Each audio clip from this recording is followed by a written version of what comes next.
Assalamu alaikum.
Msingi mkubwa wa amani, umoja, mshikamano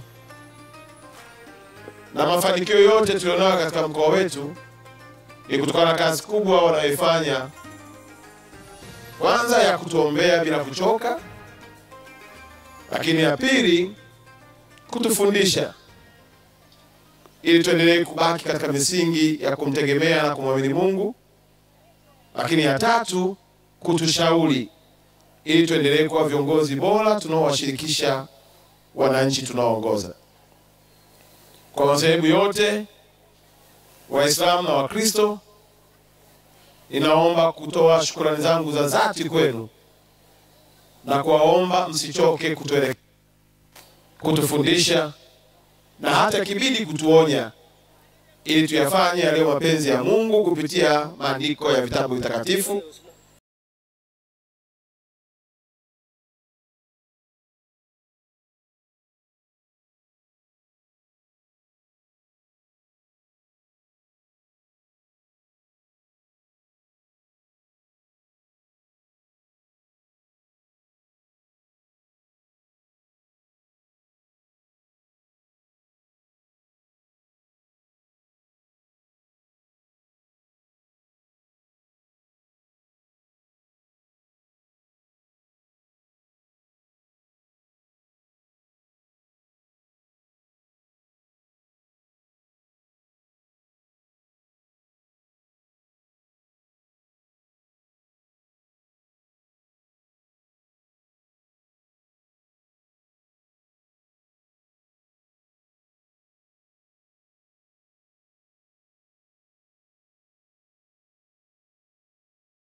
Na kamati yote ya siasa ya mkoa na jumuiya zake ikiwemo jumuiya ya UWT, vijana na wazazi, kwa namna ambavyo wanaendelea kuyasimamia maendeleo ya mkoa wa Arusha.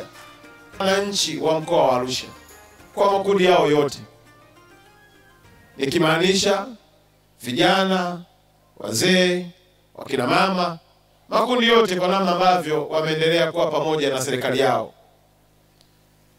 Ninatambua mchango wa private sector, natambua mchango wa wadau mbalimbali.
Sababu idadi itakuwa kubwa kuliko, nikasema hapana, watu wote walioko maadamu wamekuja kwenye ofisi ya serikali, wamekuja kwenye iftar ya mkoa, acha waje, tutagawana. Atakayepata maji, atakayepata tende, zote ni baraka zetu. Hatuwezi kumzuia mtu kwa sababu eti hajapata mwaliko.